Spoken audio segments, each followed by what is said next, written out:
Bom, então vamos ler aqui o nosso Evangelho. E o nosso assunto hoje é um assunto bem quente também, sobre telepatia. Então é muito legal ver o ponto de vista também de Leon Denis a respeito disso. Mas primeiramente o nosso Evangelho, então nós abrimos aqui, vamos ver, capítulo 12, amai os vossos inimigos. E o item vai ser o item 3. Então, repetindo, Nina, capítulo 12, amai os vossos inimigos. E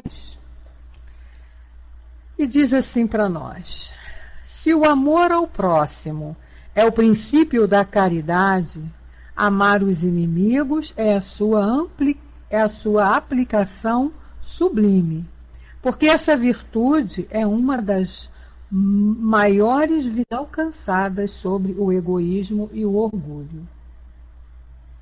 Entretanto, geralmente nos equivocamos quanto ao sentido da palavra amar, utilizada nesse ensinamento. Jesus não quis dizer que se deve ter por um inimigo a ternura que tem por um irmão ou por um amigo. A ternura pressupõe confiança. Ora, não se pode ter confiança naquele que se sabe que nos quer mal. Não se pode ter com ele expansões de amizade, porque sabemos que ele é capaz de gozar delas. Entre as pessoas que suspeitam umas das outras, não poderia haver as manifestações de simpatia que existem entre aquelas que estão em comunhão de pensamentos. Não se pode, enfim, sentir, ao encontrar com um inimigo, o mesmo prazer que se sente ao encontrar com um amigo.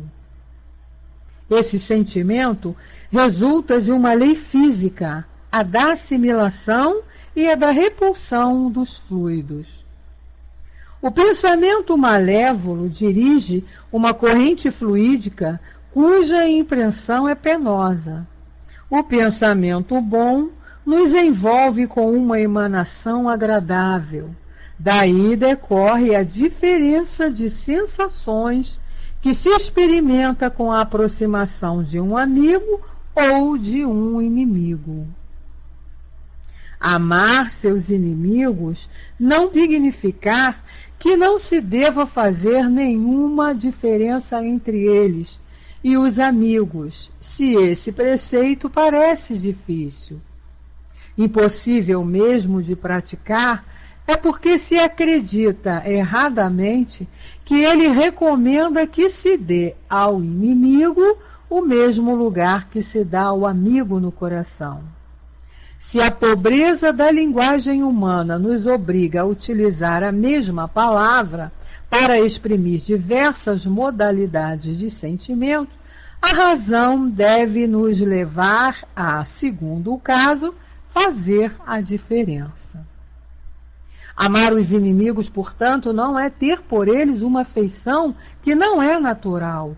Junto com o inimigo faz o coração bater de uma forma totalmente diferente da que ocorre ao contato com um amigo. Amar os inimigos é não ter contra eles nem ódio, nem rancor, nem desejo de vingança. É perdoar-lhes sem segundas intenções e sem restrições o mal que nos fizeram. É não colocar nenhum obstáculo à reconciliação e desejar-lhes o bem em lugar do mal. É ficar alegre em vez de triste com o bem que lhes aconteça. É estender-lhes a mão para socorrê-los em caso de necessidade, por palavras ou ações, tudo o que possa prejudicá-los. É, enfim, retribuir-lhes o mal com o bem, sem intenção de humilhá-los. Aquele que assim proceder, cumpre plenamente o mandamento: amai os vossos inimigos. Então está aí a mensagem de hoje para a gente refletir sobre ela, né? Amar os inimigos. E Jesus e Kardec, os espíritos estão aqui explicando muito bem o que Jesus quis dizer com esse amar os inimigos. Pena que a Karine está sem som, mas Nina, vê se você consegue falar com ela, que uma vez me ensinaram a fazer isso, ó. Desliga todo o computador, desliga da tomada, conta até 10 e religa tudo novamente. Às vezes funciona, costuma voltar o som. Não só reiniciar, não, é desligar mesmo da tomada do PC. Desligar tudo, contar até 10, espera um pouquinho e aí volta. Às vezes costuma dar certo. Bom, vamos fazer a nossa prece então. Senhor Jesus, amigo de todas as horas, aqui estamos, Senhor, mais uma vez, para darmos continuidade a esse estudo tão importante para todos nós, que vem sobre o comando do nosso querido Leon Denis. Informações que ele nos traz, mais esclarecimentos, dessa tu nos fortalece, que tanto nos consola e que tanto nos abre a mente para as nossas escolhas. Te agradecemos, Senhor, sempre, em primeiro lugar, a oportunidade de termos esse espaço, esse local onde possamos nos reunir para buscarmos esses entendimentos.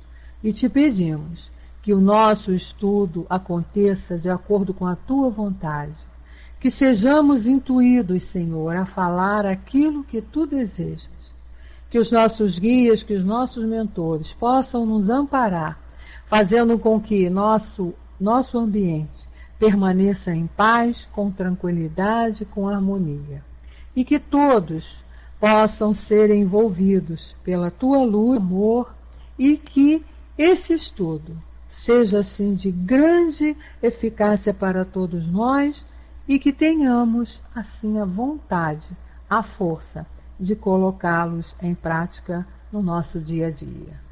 Se assim não for, de nada adianta esses estudos. É preciso coloquemos em prática. Assim, Senhor Jesus, que seja em teu nome, em nome dessa espiritualidade amiga, mas acima de tudo, em nome de Deus, que nós te pedimos a permissão para iniciarmos os nossos estudos desta noite. Que assim seja, graças a Deus. Bem, meus amigos, nós vamos hoje do livro Problema do Ser e do Destino, o capítulo 6, Desprendimento e Exteriorização, Projeções telepáticas. Nome bonito, né? Olha, desprendimento e exteriorização. A gente vê uns nomes assim desses complicados, a gente até se assusta. Projeções telepáticas.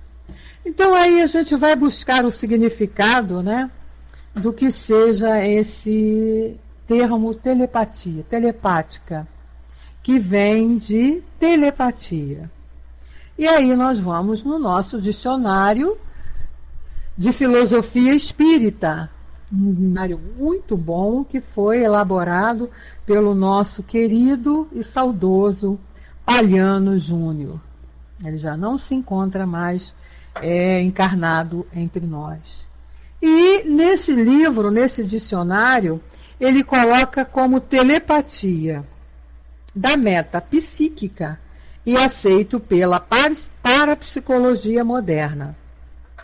E significa transmissão ou comunicação extrasensorial de pensamentos e sensações à distância entre duas ou mais pessoas. Transmissão do pensamento. Então está aí o conceito de telepatia. É a capacidade que determinadas pessoas têm de transmitirem seu pensamento e se comunicarem com outras pelo pensamento à distância. E ele coloca aqui para a gente fenômenos mediúnicos telepáticos, ou seja, como é que acontece essa telepatia? Como é que acontece essa transmissão desse pensamento? Então ele diz que através da intuição que é a percepção, interpretação e transmissão de um pensamento pelo médium a um público. E pode ser também pela inspiração, transmissão do estranho ao do médium, sem que este disso se aperceba. E pressentimento, também outro método telepático, que é a vaga intuição de acontecimentos futuros. E profecia, que é o quarto e último, que é a intuição, a informação ou visão de fatos futuros, né? Então, a capacidade que a criatura tem de prever fatos que vão acontecer e fazem lá a profecia. O pressentimento é parecido, não é? Só que é uma vaga intuição. Está mais ligado à intuição, pressentimentos futuros, que não vem assim de maneira muito clara. Às vezes vem pressentimento de coisa boa, mas não identifica o que seja. E às vezes podemos ter pressentimentos de algo não muito bom. Então a gente tem aquela sensação de que vai acontecer algo que não é bom, mas que não fica muito claro para nós o que seja realmente que vai acontecer. Na profecia, né, já é uma maneira mais clara do que vai acontecer, porque vem através da intuição e a informação com a visão dos fatos que vão acontecer. Então a criatura tem a capacidade de até ver através do pensamento o fato acontecer. A inspiração, que ele diz que é a transmissão de um pensamento estranho ao do médium, sem que este disso se aperceba. São aquelas ideias que vêm para nós e que a gente não tinha nem nunca pensado naquilo. Né? Então a gente recebe as inspirações, né, para poder agir, falar em determinadas situações que nós não tínhamos conhecimento, como ele diz aqui, que o médium nem que disso se aperceba. A intuição, ela é uma percepção já com uma interpretação e a transmissão de um pensamento pelo médium a um público, quer dizer, é o que o médium já tenha conhecimento e que vá falar sobre aquilo, e aí ele pode receber a intuição sobre a maneira de como vai falar. A gente que faz palestra tem muito, eu pelo menos tenho muito esse processo aqui da intuição. Como assim? Nós temos um tema, preparamos os estudos e vamos lá para a Casa Espírita, ou até aqui mesmo no Pautalk, né? A gente prepara todo o estudo dentro daquele tema que nos foi passado diante das informações que a doutrina nos dá, das informações que os livros nos dão. Mas, quando a gente começa a falar sobre aquele determinado, a espiritualidade, isso aí quem faz palestra sabe disso muito bem, a espiritualidade percebe a necessidade real, percebe e vê a necessidade do público que está ouvindo. E muitas das vezes aquilo que nós preparamos, não que esteja errado, mas eles nos intuem, em cima daquilo que nós fizemos, a falarmos mais coisas, ou seja, amplia mais o nosso estudo, para atender às vezes a necessidade de determinados companheiros que estão ali nos ouvindo e que precisam, de repente, ouvir. Não é? Daí é que quando às vezes a gente termina a palestra, a pessoa chega para nós e diz assim: nossa, mas parecia que você estava lendo, porque tudo isso que você falou serviu para mim. Parece até que você me conhecia, né? Isso, Lulu.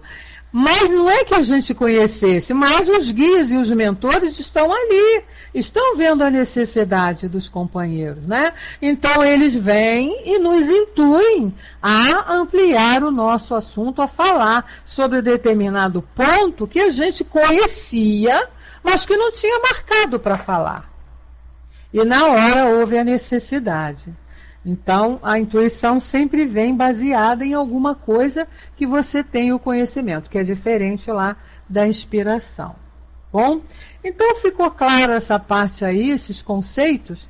Vamos agora então ver o que Leon Denis vem dizendo para nós. A Denis, ele vem, fala, explica e cita aqui casos interessantíssimos sobre esse fenômeno da telepatia, né?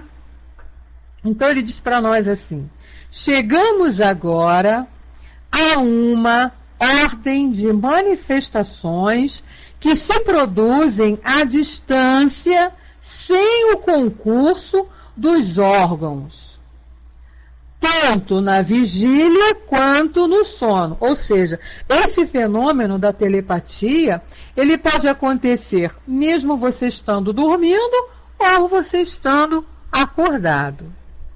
E ele diz, e não tem assim a influência, a necessidade dos órgãos, é o pensamento. Só o pensamento. Esses fenômenos, conhecido pelo termo um tanto genérico e vago de telepatia, não são, dissemos, atos doentios e mórbidos da personalidade.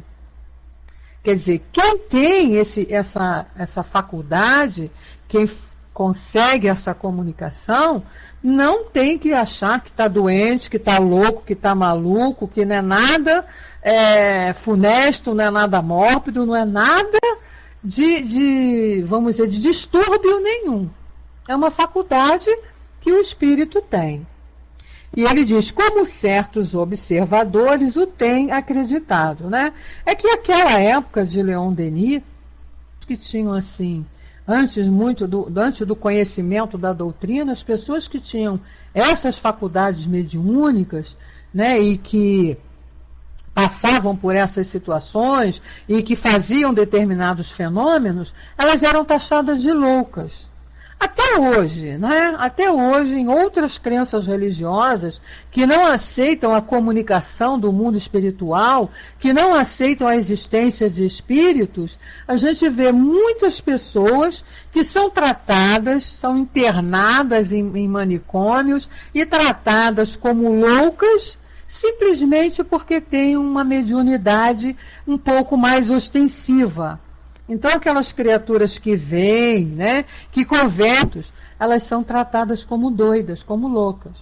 E aí, de repente, começam até a ficar mesmo, porque é tanto remédio, né, é tanta coisa que se faz, que se toma, que a criatura começa a ficar mesmo com os seus órgãos cerebrais lesados.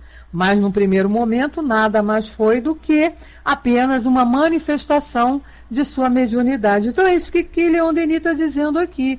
Certos observadores, né, acreditavam na época que esse fato telepático, esse fenômeno da telepatia, era uma coisa doentia. Então, era coisa de maluco, era coisa de louco, né? E ele diz, mas, pelo contrário, casos parciais, rebentos isolados no seio da humanidade, quer dizer, ficavam, né, até isolados, isso que eu falei, eram internados em manicômios, em hospícios, porque eram condenados como loucos. Diz Denis, deve ver-se neles o primeiro aparecimento dos poderes futuros com que o homem terrestre está dotado. Eu achei essa frase aqui muito interessante, porque ele diz assim, olha, deve ver-se neles o primeiro aparecimento dos poderes futuros com que o homem terrestre será dotado. Não é, Luiz? Também. Aqui eu me lembrei logo da passagem de Jesus, quando ele diz, vós sois deuses, e podeis fazer o que eu faço e muito mais. Boa tarde, Jamila, seja bem-vinda. Não é? Então a gente lembra isso quando lê uma frase dessa, quer dizer, esses poderes futuros, e nós conhecemos muito bem, que eram os poderes de Jesus, né? Nós vamos ter. Então não é nada de miraculoso, não é nada de de fenômeno, né? Não é ninguém privilegiado. Todos nós vamos ter esses, entre aspas, poderes do germinar das nossas potências, que Leon Denis fala muito, e aqui nesse livro, inclusive, ele vem citar. Nós fomos criados lá simples e ignorantes, porém, com todas as potências já dentro desse princípio inteligente, né? Dentro de nós. Simples e ignorantes, mas com todas as sementes desta potencialidade, desses poderes, que Leon Denis fala aqui, já para serem trabalhados, cultivados e assim eles germinarem. Então, quando nós encontramos criaturas, né, por exemplo, como um Chico Xavier, que tranquilamente esses fenômenos, não foi ele privilegiado, nem foi assim escolhido de Deus para ser daquela maneira. Ele trabalhou aquilo. Né? Ele, através de várias e muitas reencarnações, ele veio trabalhando aqueles, entre aspas, poderes, né? Que são esses poderes que Leon Denis fala aqui. Daí a condição que ele já tinha de ter uma visão assim mais ampliada e fácil desse mundo espiritual. Por isso, as condições nele estabelecidas já do desenvolvimento de muitas virtudes.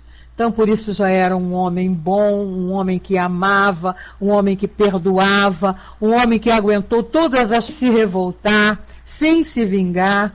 Esses são os poderes que Leon Denis está falando aqui, né? E que nós todos temos condições de possuir, quer dizer, vamos possuir, porque está dito aqui. Jesus já tinha dito, né? Toda a espiritualidade fala, e a gente está vendo aqui, bem declarado com Leon Denis. Achei essa frase muito bonita e marcante. Marquei ela até aqui com a minha canetinha, né? Deve ver-se neles, quer dizer, antes de você, quando você observa um fenômeno que ainda não é muito natural para nós em algum companheiro, não olhe como louco, não olhe como um fenômeno, né?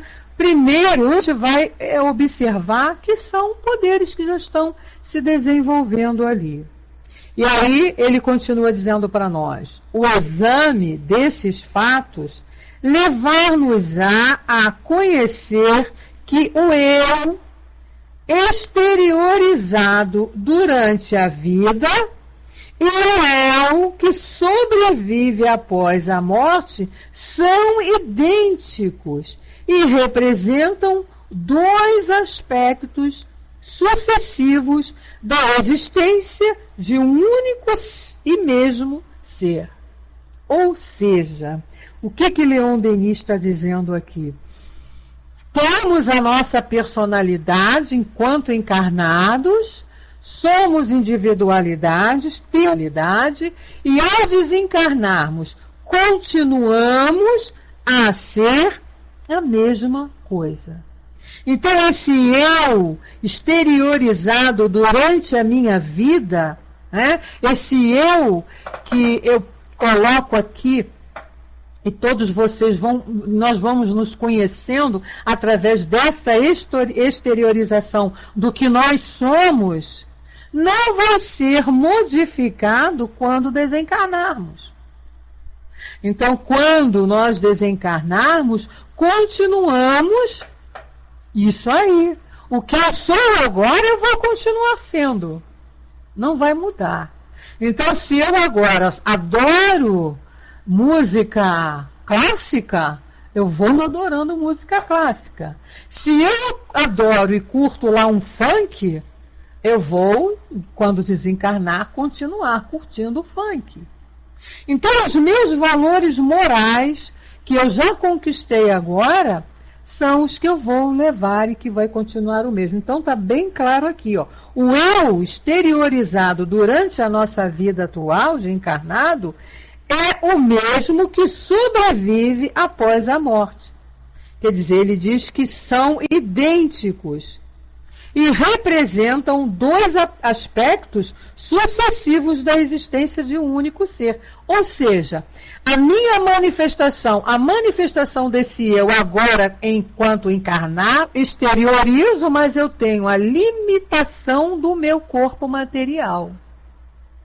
Então, os meus, vamos dizer, poderes, que ele falou aqui em cima antes, os meus poderes, de uma certa maneira, de acordo com a minha necessidade, estão limitados por esse corpo material. Que ao desencarnar, ou seja, ao ficar livre desse corpo, desse limite, os meus poderes se ampliam. É por isso que ele diz aqui, dois aspectos da vida sucessivos da existência de um único ser. Agora, os poderes ampliam, mas eu não deixo de ser eu.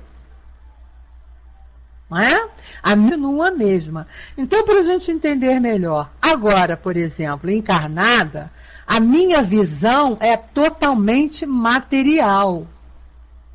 Eu não tenho o dom da dupla vista, nem da clarividência. Estou falando de mim, Bete Rosado, particularmente. Então, eu não tenho a visão desse mundo invisível. Não consigo ver aqui estado de vigília, acordada. Mas, ao desencarnar, a minha visão como espírito não vai estar restrita a um órgão, aos meus olhos. Então, eu não vou ter mais, eu não vou ver mais pela retina, pelo globo ocular.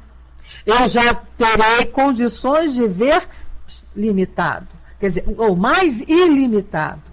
A minha visão vai se ampliar. Eu tanto vejo o mundo espiritual como vou ver o mundo material. Poderei ver os dois mundos. É claro que a gente está falando de uma maneira geral. Mas sabemos que cada caso é um caso.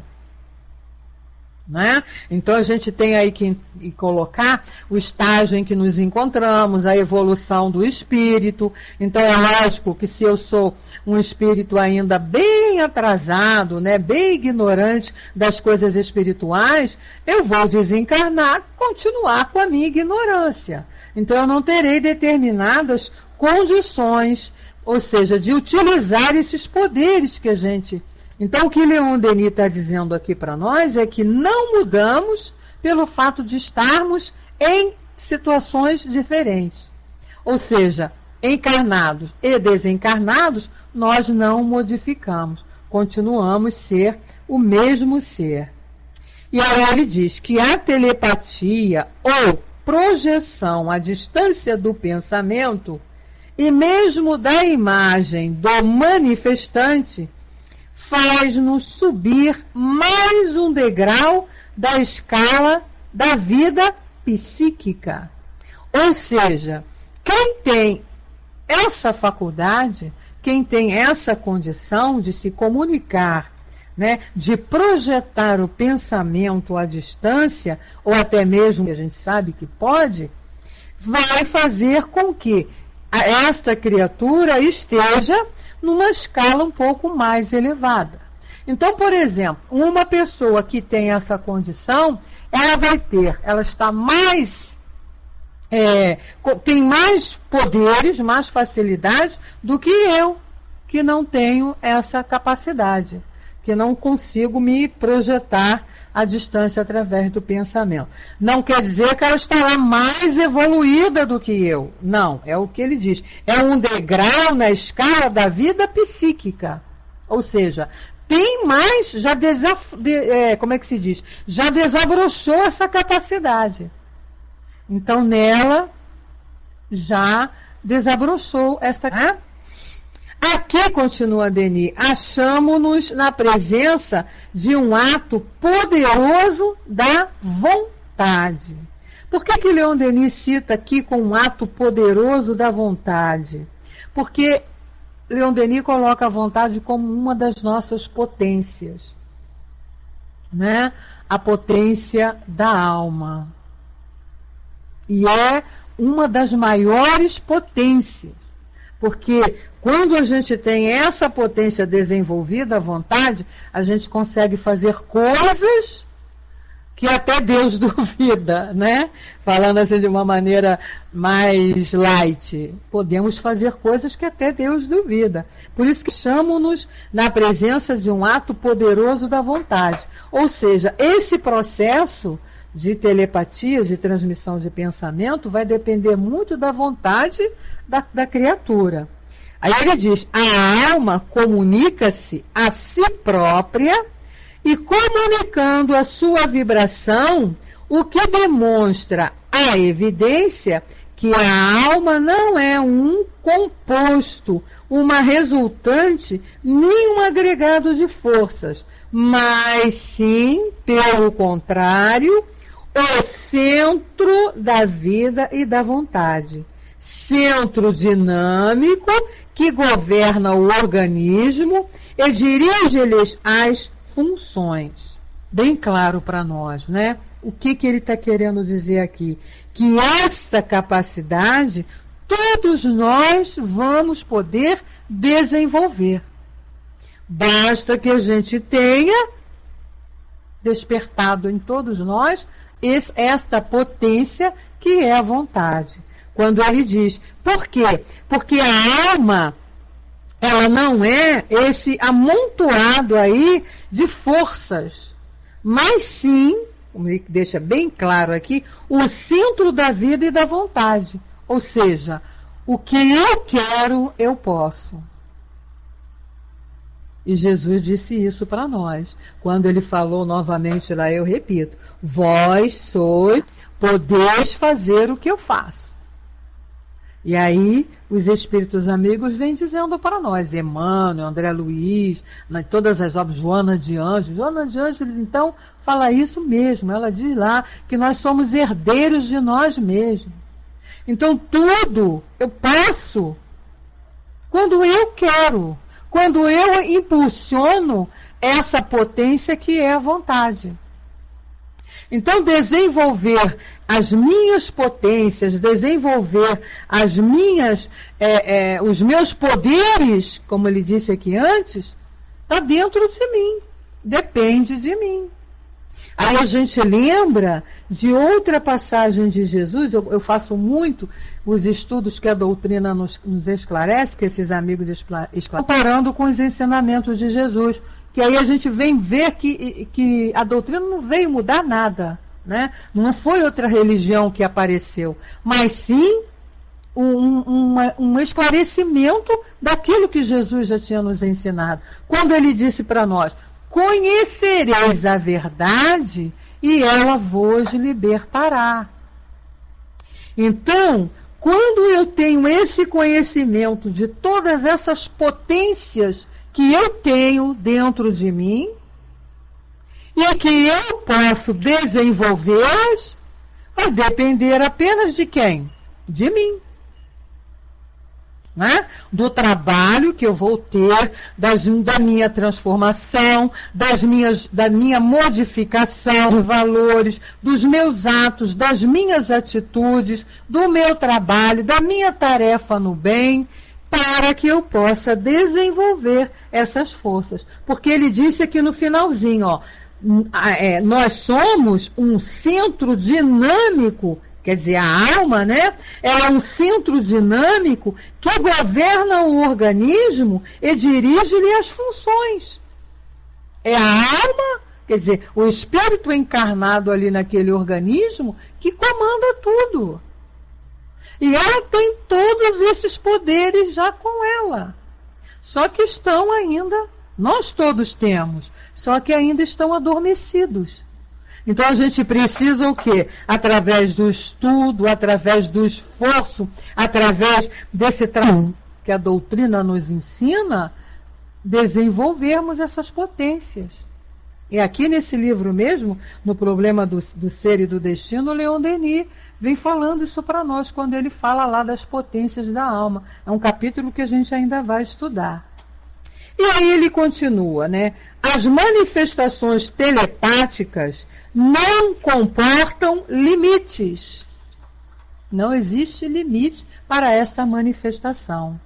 o poder e a independência da alma, nelas se revelam soberanamente, porque o corpo nenhum papel representa no fenômeno. É aquilo que ele falou lá no início, né, que nós vimos. Não depende de órgão.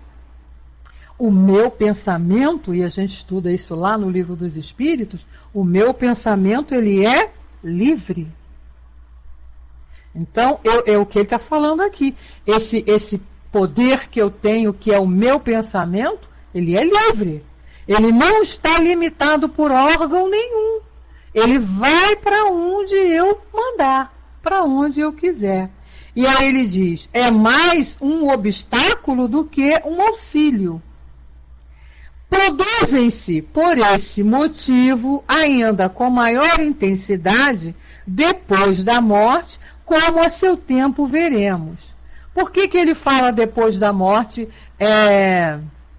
Com certeza, mana, com certeza absoluta, tá? É isso mesmo. Mas tudo bem, não tem problema não, a gente vai levando. O que ele falou lá atrás, né? Que nós encarnados, nós somos limitados pelo corpo. Nós vimos lá.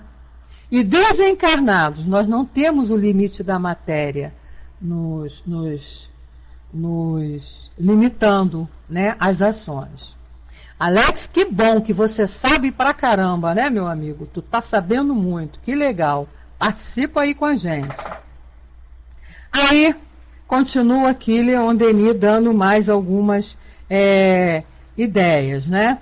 Ele diz assim, produzem-se por esse motivo, ainda com maior intensidade depois da morte, como a seu tempo veremos. A autoprojeção, né, é o único ato definido que o homem parece capaz de executar, tanto antes como depois da morte corporal. Quer dizer, o fato de projetar o pensamento, né? Essa autoprojeção, você projetar o seu pensamento, você pode fazer tanto agora como desencarnado, porque não existe nada que limite o seu pensamento. Nosso pensamento é total liberdade. Ninguém e nada pode delimitar o meu pensamento. Ah, você só pode pensar até aqui. Não.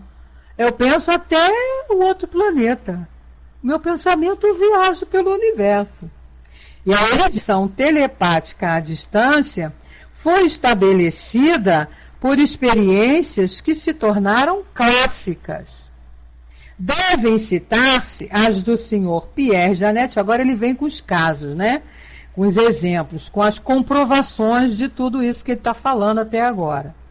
As do senhor Pierre Janet, hoje professor da Sorbonne, e do doutor Gilbert do Havre, no seu Sujet Leone, que eles, de noite, a 1 quilômetro de distância, fazem vir ao seu encontro por meio de chamamentos sucessivos. Aí ele cita aqui a obra onde está esses casos, né, que é lá no Boletim da Sociedade de Psicologia. Então, esses dois companheiros aí se comunicavam à distância, através do pensamento. Desde então, diz Denis, as experiências se foram multiplicando, com êxito constante.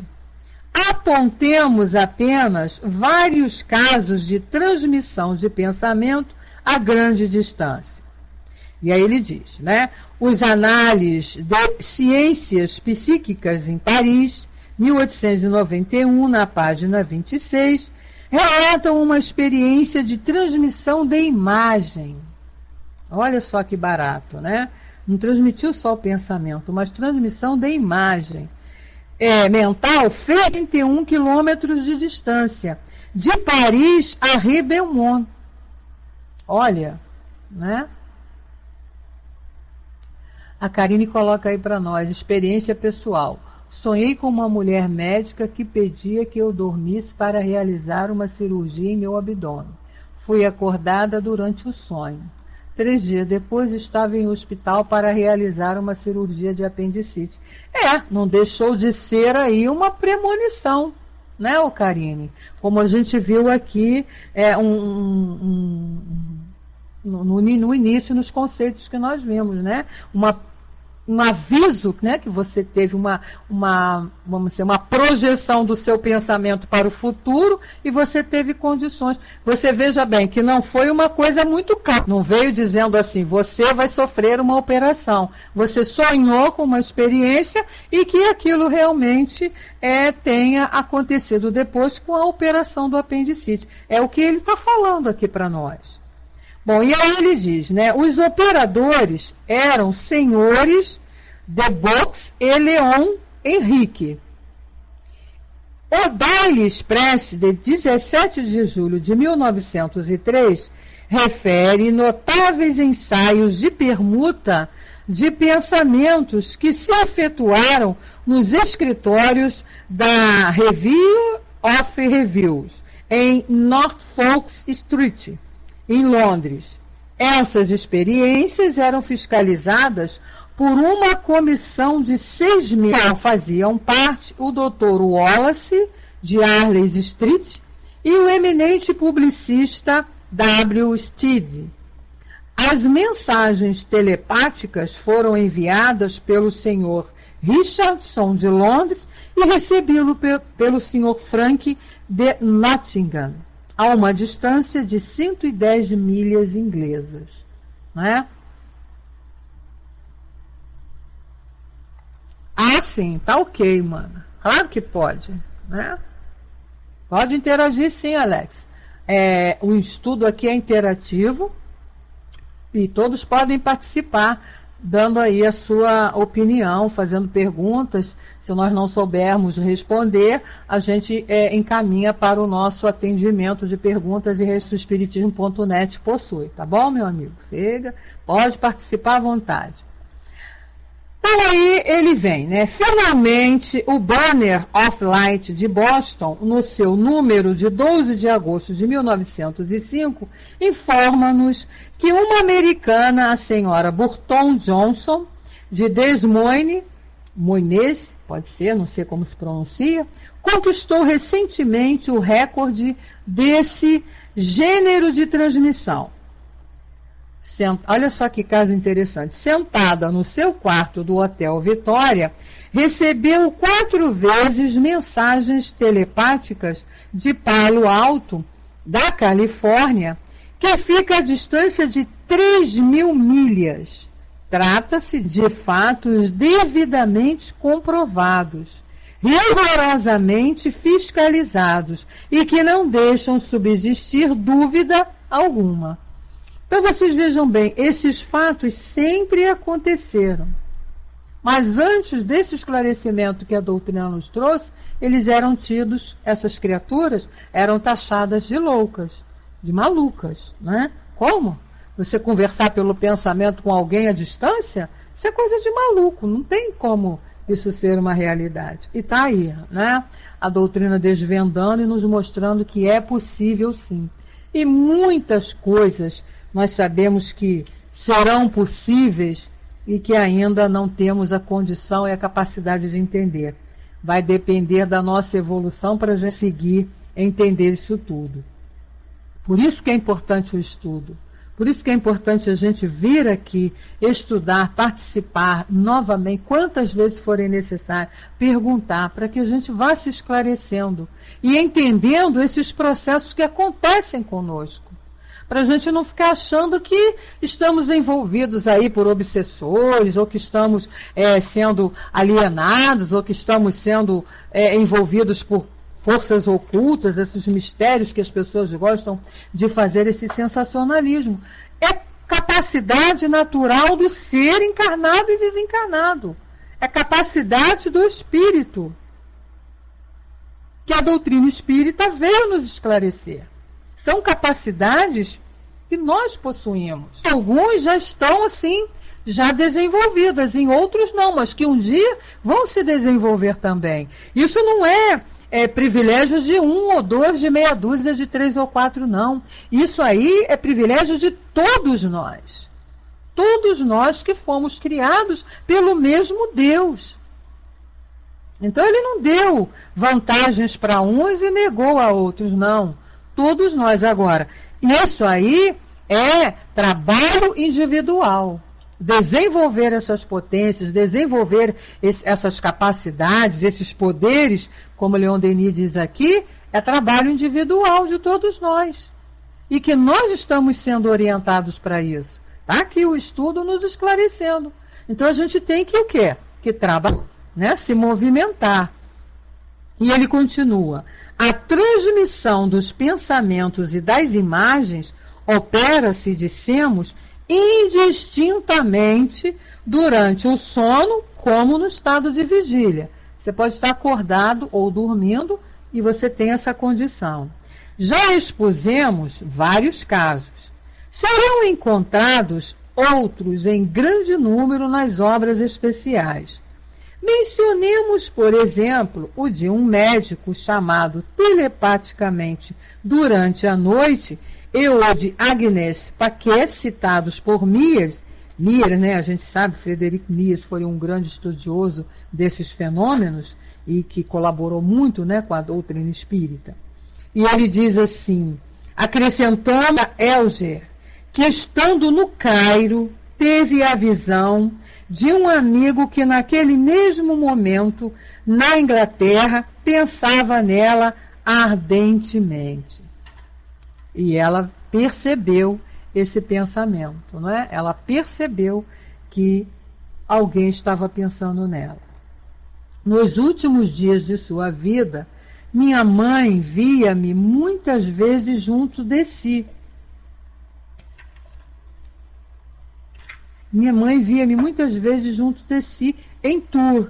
Aquele onde ele está falando dele mesmo, né? A mãezinha dele o via muito perto dela.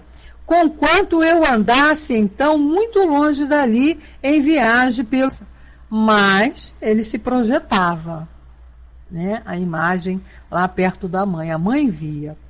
E ele diz, todos esses fenômenos podem ser explicados pela projeção da vontade do manifestante, que evoca no percipiente a própria imagem do agente. Então vocês vejam aqui, ó, a vontade, uma das nossas potências, aqui entrando em ação. Nos casos que se vão seguir, veremos a personalidade psíquica da alma destacar-se completamente no invólucro corpóreo e aparecer na sua forma de fantasma. A esse respeito, abundam os testemunhos, né? Quantas criaturas que a gente vê que aparecem para nós e a gente acha que é fantasma. Relatamos em outra obra, lá no livro, e ele cita, né, no livro Depois da Morte, na parte 3ª e no Invisível, no capítulo 11, os resultados dos inquéritos da Sociedade de Pesquisas Psíquicas de Londres. Permitiram eles que se recolhessem cerca de 1000 casos de aparições à distância de pessoas vivas, apoiados por atestados de alto valor. Os testemunhos foram consignados em muitos volumes sob a forma de áudio. Vejam só, meus amigos, como que essas criaturas trabalharam para trazer essas informações para nós. Você veja bem, esse trabalho aqui, tanto de Kardec quanto de Leon Denis e tantos outros aí, que deixaram suas informações em formas de livro, para que hoje nós pudéssemos estar aqui estudando e adquirindo esse conhecimento, não foi uma coisa fácil, não. A gente tem que respeitar muito esses espíritos. É respeitar, não é endeusar nem adorar, mas respeitar muito e valorizar muito o trabalho que eles tiveram para que hoje nós tivéssemos aqui a tranquilidade de entender isso, que na época deles não era fácil, né, porque eles estavam trazendo e aí pesquisando as informações, e o prontinho, bonitinho, é só estudar e ver a prática. E porque acontece aí à nossa volta. Então a gente tem que valorizar muito o trabalho desses espíritos. Não foi assim uma coisa muito fácil. Você veja bem quantas pesquisas, quantos casos eles tiveram que analisar, de confrontar, observar para ver se realmente era uma verdade, se realmente aquilo era real. Olha que trabalheira que dava, né? Imagine Kardec também, com tantas informações que ele recebia. Ele tem que estudar e que comprovar se aquilo tudo era verdadeiro ou não. E aí selecionar o que podia, o que servia e o que não servia. É um trabalho.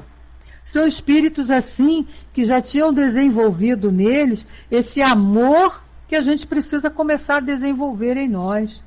Porque fazer isso não só para eles, mas pela humanidade. Então é amor à humanidade. É mais ou menos o que Jesus, mais ou menos, comparando eles com Jesus, o que Jesus também teve. Amor por aqueles espíritos que estavam vindo para esse planeta em completo desequilíbrio, em completo transtorno, e vinham aqui para se reajustar com a lei, para desenvolverem os sentimentos, os sentimentos de amor, das virtudes, e que ele se propôs a cuidar. Que somos nós que estamos aqui nesse processo de busca dessa melhoria, de equilíbrio, de sabedoria. E a gente tem que agradecer muito a esses companheiros, né? Agradecer muito, porque isso foi processo, é exemplo de caridade, é exemplo de amor, daquele amor que Jesus nos ensinou quando aqui esteve entre nós. E aí, para a gente já ir encerrando, que o nosso tempo já está ali caminhando, Leon Denis continua dizendo para nós: os testemunhos foram consignados em muitos volumes sob a forma de autos. Estão assinados por homens de ciência pertencentes a academias ou diversos corpos científicos. Entre esses nomes figuram os de Gladstone. Então vocês vejam que não foram qualquer pessoinhas que fizeram esse trabalho. Eram cientistas, grandes cientistas, homens de renome. Como é que a gente vai hoje, né, escutar criaturas que não têm noção do que foi esse trabalho e dizer que a doutrina espírita é coisa do demônio? Que os espíritos que se manifestam, esses fenômenos que acontecem aí com todo mundo, é obra do demônio. Haja poder para esse demônio, né? E Deus não obra em nada? E Jesus não faz nada? Né? E ele diz: atribui-se geralmente a esses fenômenos caráter subjetivo, mas essa opinião não resiste a... Ou seja, comprovou e viu que realmente era verdade. Certas aparições foram vistas sucessivamente por várias pessoas nos diferentes andares de uma casa. Outras impressionaram animais como cães, cavalos, etc. Em certos casos, os fantasmas atuam sobre a matéria, abrem portas, deslocam objetos, deixam indícios no pó que cobre os móveis, ouvem-se vozes que dão informações a respeito de fatos ignorados, sendo mais tarde essas informações reconhecidas como se foram comprovadas, se foram lá tidas como exatas, que foi o que Kardec fez lá quando ele começou a estudar as mesas girantes. Até então, o que acontecia? Ninguém explicava o fenômeno, né? Era apenas uma brincadeira entre a sociedade, a socialite francesa. Mas Kardec foi lá observar. E ele não se conteve. Chegou lá, mas peraí, como é que pode uma mesa trazer informações corretas? Como é que pode uma mesa que não tem cérebro, que não raciocina, trazer respostas corretas de assuntos de difícil solução? Tem alguma coisa mais além dessa mesa aqui. E o mesmo Leon Denis fez também, analisou todos os fatos, todos os exemplos, todas as situações que aconteciam e verificou lá a verdade que não deixava dúvida nenhuma, né? No número desses casos, devemos incluir o da senhora Hawkins, cujo fantasma foi visto simultaneamente por 4 pessoas e do mesmo modo. As visões de McAlpine, de Carol Stevenson, a de um marinheiro que, estando a velar junto de um camarada moribundo, viu aparecer uma família inteira de fantasmas trajando luto. O caso de Clerc, o mundo apareceu a uma negra que nunca o conhecera. Então são casos aí que ele vem citando para comprovar essas verdades, né? Que o mundo invisível, que o mundo espiritual existe, funciona e está ali e é real, e que é para lá que nós vamos, e vamos continuar a nossa caminhada em função do nosso progresso. É o mundo espiritual interagindo com o mundo material. Então eles vêm aparecer, vêm mostrar para nós, para comprovar essas verdades, para que a gente possa direcionar melhor nossa caminhada, direcionar melhor nossas escolhas, né? Bom, a gente está encerrando por aqui, hoje, até aqui. Na próxima semana nós vamos dar continuidade, quando ele vem citando mais casos e mais comprovações e mais detalhes a respeito desse fenômeno. E espero que vocês compareçam na semana que vem. É uma semana assim meia complicada, né? Semana entre Natal e Ano Novo, que todo mundo ainda está aí meio que envolvido com as comemorações de finais de ano, mas a gente não pode esquecer da nossa responsabilidade, do nosso trabalho, né? Voltar aqui para a gente dar continuidade a esse estudo desse livro, que traz, assim, coisas importantíssimas para todos nós. Eu não tenho tranquilo. Importantíssimas para todos nós. Leon Denis foi, assim, um espírito que não se conteve em apenas estudar para ele, mas que aproveitou também, fez o mesmo, seguiu o pensamento de Kardec, seguiu a linha de trabalho, de raciocínio de Kardec e veio nos trazer mais informações para ir confirmando tudo aquilo que o nosso codificador já havia nos trazido. E vem esses espíritos agora trazendo mais informações, para que a gente não tenha dúvida. Não é? Nós não podemos duvidar nunca do que realmente somos. Somos espíritos imortais, meus amigos, graças a Deus. Não vamos acabar nunca. E o nosso destino é o progresso, é a superioridade. O nosso destino é sermos perfeitos como Jesus. Ele é o nosso guia, ele é o nosso modelo. Então, nós não podemos tirar isso da nossa mente, porque é a motivação que a gente tem para enfrentar todas as dificuldades, todas as dores, todos os problemas, todas as complicações que nos surgem para nos fortalecer, para que a gente tenha a possibilidade de crescer através dessas situações. A cada situação difícil que a gente ultrapassa, nós saímos mais fortalecidos. E o nosso destino é sermos um dia como Jesus. E aí também governando e sendo responsável por espíritos encarnando aí em alguns planetas em progresso, progredindo também. Nós estaremos lá, chegando nesse estágio, para ajudá-los, assim como Jesus fez conosco. Isso é que nos dá motivação para continuarmos aqui firmes, né, seguindo essa doutrina maravilhosa, que nos esclarece dentro de lógica, que nos esclarece dentro de uma realidade, que não tem por onde escapar, que não tem por onde a gente fugir. É isso que a doutrina nos diz e pronto, está acabado. A gente só tem que vivenciar isso aí, que praticar. Certo? Então a gente já está encerrando aqui, já falei por demais, como dizem os mineiros, estou aqui para que alguém queira subir e fazer a nossa prece de encerramento. né? A Luíse. Pois é, né, Luiz? Eu também fico assim, maravilhada e emocionada toda vez que eu me lembro e que falo desse ponto, né? Dessa esperança que a doutrina nos dá de que um dia nós vamos ser perfeitos. Isso nos fortalece muito, muito, diante de qualquer dificuldade que a gente tenha, porque a gente sabe que a dificuldade está ali, não é para nos castigar. Olha, isso foi um ensinamento que me fortaleceu muito. Nada que nos acontece, mesmo sendo doloroso, não é castigo, não é punição, mas é meio da gente aprender e se fortalecer.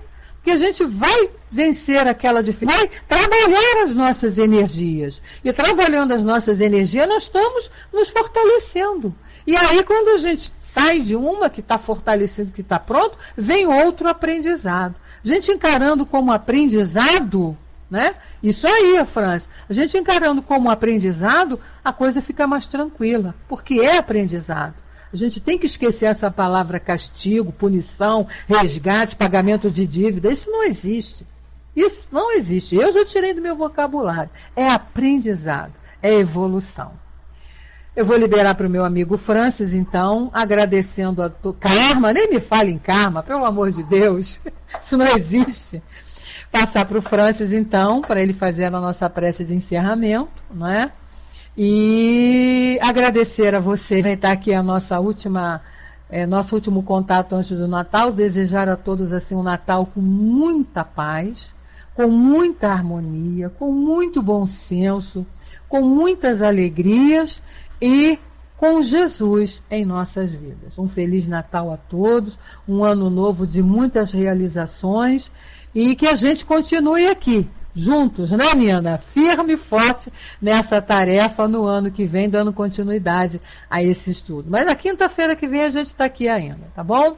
Um beijo no coração de todos. Eu agradeço muito, né, a colaboração desses companheiros que estão sempre aqui conosco. Você, Nina, a Mana, né, o J. Francis, que também está sempre aí com a gente, nos ajudando nessa tarefa. São companheiros assim, a família Spinetti que está aí firme e forte nesse trabalho. Todos nós aprendemos, Nina, nós aprendemos muito, né, com a dedicação e com o exemplo que os companheiros trazem para nós. Mas vai lá, Francis, sobe, faz a nossa prece e eu aqui já me despeço desejando assim muitas felicidades, muitas alegrias a todos vocês. Beijo, beijo.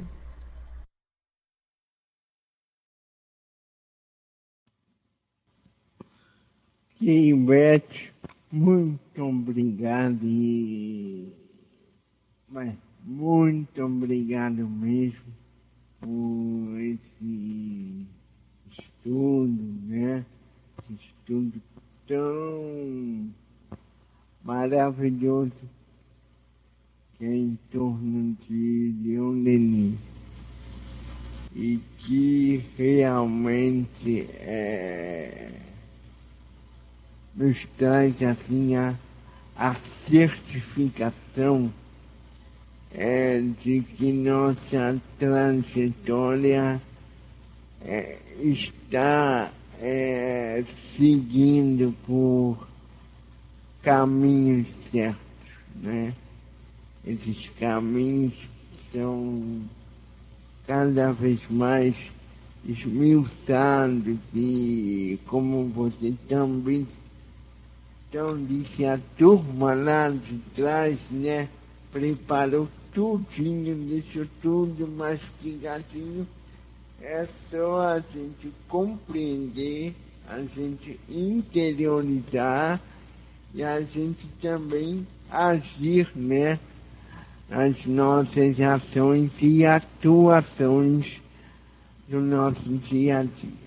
Bom, vamos elevar os nossos pensamentos a Jesus, a espiritualidade amiga, que tanto nos ajuda, que tanto nos ampara aqui nesses estudos. E agradecer em torno de ti, mestre amigo, né, que estás conosco, que possamos a Ti dizer nosso muito obrigado, mas nosso muito obrigado mesmo em ter em Ti esse amparo, essa luz, esse caminho para trilhar, que possamos cada vez mais aprendermos, interiorizarmos essa mensagem tão bonita para as nossas vidas. E que nessa semana, nesses dias que antecedem, pelo menos convencionalmente, né, a sua data natalícia, te pedimos que possamos, nessa noite de luz, elevarmos, ficarmos mais próximos de Ti e, quem sabe, sermos um pouquinho embalados em Suas mãos divinas. E assim, querido Jesus, te pedimos esse amparo, essa acolhida, e aqui e agora, nesse encerramento desse estudo, que proteja-nos e ampare-nos, em que Seu nome, em nome dessa espiritualidade amiga e sobretudo em nome de Deus, Pai de infinito amor e bondade, que possamos dar por encerrado o estudo dessa tarde e noite de hoje. Graças a Deus, que assim seja. Um beijo enorme no coração de cada um e desejando um Feliz Natal, que seja um Feliz Natal, que quem está com Jesus só pode ter um Feliz Natal. Beijo no coração de vocês, que assim seja.